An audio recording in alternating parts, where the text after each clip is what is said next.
him set aside. He wouldn't want to save a God like that. Verse 31. What shall we say then to these things? If God be for us, who can be against us? He has spared not his own son, but delivered him up for us all. How shall he not with him also freely give us all things? He's giving you all things. He's giving you victory. He's giving you deliverance. He's giving you sight. He's giving you to hear, so you won't be deaf anymore. He's giving you life and life more abundantly. He surely gives you all these things. I cannot lose. I'm always a winner. I'm always victorious. I'm always a king.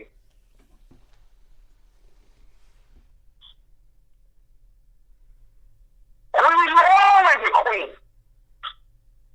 You're never a loser. Okay, you have a dime in your pocket. You're rich in Christ. And if you don't have a dime right now, he's only setting you up to teach you how to be humble. Because when he starts dropping them dimes, when he starts dropping the money on you, blessings to you, you're going to be like, wow, I remember I had lit in my pocket. I remember when I was between jobs, and I was working this particular job. I was selling cable. And when I found out that the cable I was selling had a Playboy package in it, I said, Playboy? I sweet back to my job. I said, I can't work for you guys anymore. So, well, why are you worried about that selling? Because it's Playboy in there.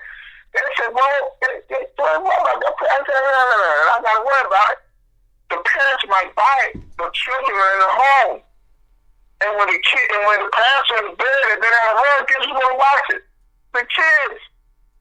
Okay? And the parents too, for that matter. And I look at them with a God. I said, well, I didn't know where my next meal was going to come from. I didn't know where my next paycheck was going to come from. But I quit. And he provided. He provided. He said, a little laid on my heart, look, start fasting. I fasted for 3 days. And after that third day of fasting, he blessed me with some money that I forgot that I had. All of a sudden, I'm like, wow. And with a job. 3 days of fasting. And on that third day, I was hungry. And I just waited, man. When I came out of that 3-day fast, man, I'll never forget that to this very day. You know, wherever the trial, wherever the test, whatever the trial, the test, the mess, that's okay. What is it doing? It is, he's conforming us. That's our portion. What shall we say then to these things? If God be for us, who can be against us? We have lit in your pocket. Was it your husband left you? Your wife left you? Your girlfriend, your boyfriend cheating on you? You out of a job? Feel like you're out of your mind? That doesn't matter. If God be for you, who can be against you? For he that spared not his own son, God the Father, that delivered him up for us all. God did Jesus in the form. Jesus, who is God, did all for us. How shall then he not with him also freely give us all things? Who shall do anything to the charge of God's elect? It is God who justifies. Who is he that condemneth? It is Christ that died, yea, that is well risen again, who is at the right hand of God, who also maketh intercession for us. Who shall separate us from the love of Christ? Shall tribulation, shall distress, or persecution, or famine, or nakedness, or peril, or sword? As it is written, for thy sake we are killed all the day long. We are killed in sheep for the slaughter. And all these things we are more than conquerors to them that loved us. For we are persuaded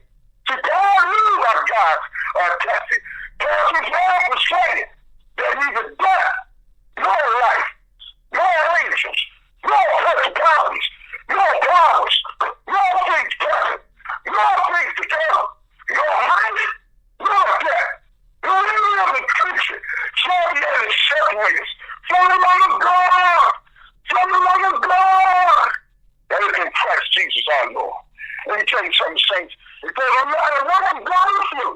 Because the blood goes through. The blood goes through. Oh, when you come through, you're going to come out as pure gold. Oh, hallelujah. Turn with me to 1 Peter. Glory to God. Thank you, Lord. Turn me to 1 Peter. 1 Peter chapter 1. 1 Peter chapter 1. Here it is, he's talking about the elect again. He's talking about the elect. We start at verse 1, 1 Peter 1, 1. Peter, an apostle of Jesus Christ to the strangers, scattered throughout Pontus, Galatia, Cappadocia, Asia, Bithynia, America, elect, the elect, according to the foreknowledge of the Father, through sanctification. You hear that? Elect. You're the elect of God.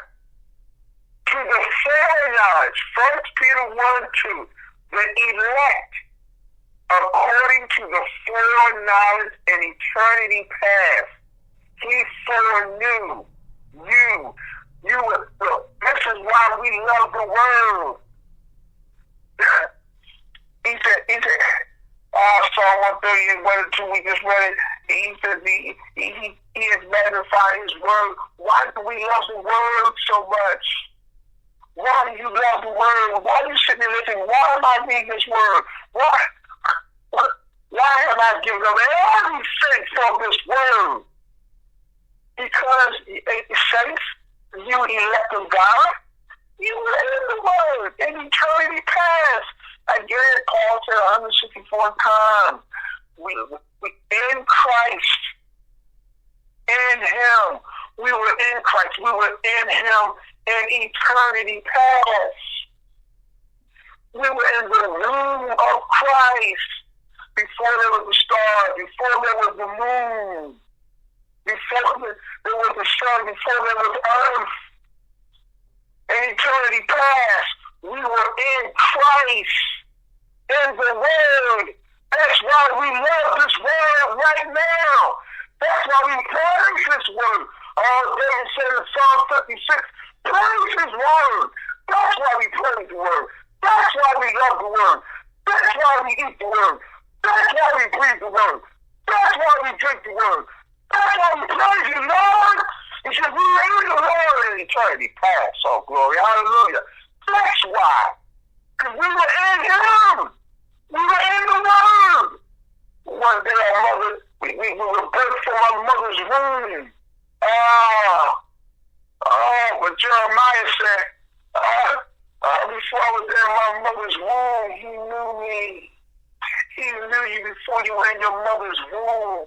In eternity past, you were in His womb before you were in your mother's womb. That's why when we come out of the womb, one day we loved His word. One day we fell in love with His word. That one day we started because we can't live without His word. Because we were in the word, saints. We were His elect. Look. 1 Peter 1, verse 2, elect, the elect of God, the elect scattered throughout the world, elect in Puerto Rico, in America, in France, in Brazil, in Alaska, in Iceland. Where was the elect? According to the foreknowledge of God the Father. All elect according to what He knew, this foreknowledge. He knew you were going to praise Him. He knew that you were going to enjoy Him. He knew that you were going to love Him. He knew that you were going to dance to Him. He knew that you would kneel to Him because He elected you to. He foreknew you were going to do it because you were in Him doing it in eternity past. Woo! That's why we do it. Because this is what we were doing in eternity past. So, elect according to the foreknowledge of God. As I said, Jeremiah said, before I was in my mother's womb, He knew me. He knew you before you were in your mother's womb. You was in the womb of Christ. You're the elect according to the foreknowledge of God through sanctification of the Spirit. So he elected you in eternity past because he knew you were going to come to him because you were in him, praising him in eternity past. And he just knew one day, you ain't know, I ain't know, but one day I just started praising him. But he knew I was going to do it because that's what I was doing in eternity past. What? Through sanctification of the Spirit. Now listen, the word sanctification means to become even more holy. And sanctification is a daily process. It is daily. That's why, again, we go through trials and tribulations and testing and being tempted so that the Holy Spirit that is in us, it's molding us and it is shaping us. And we are the clay on the potter's wheel. And the Holy Spirit is shaping us and molding us to be what? Conformed to the image of the Son. He says, unto obedience and sprinkling of the blood of Jesus Christ.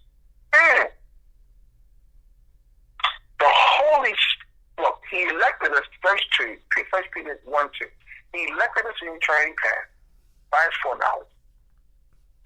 Through the sanctification of the Spirit, Holy Spirit that calls you, then he's sanctifying you, making you more holy daily.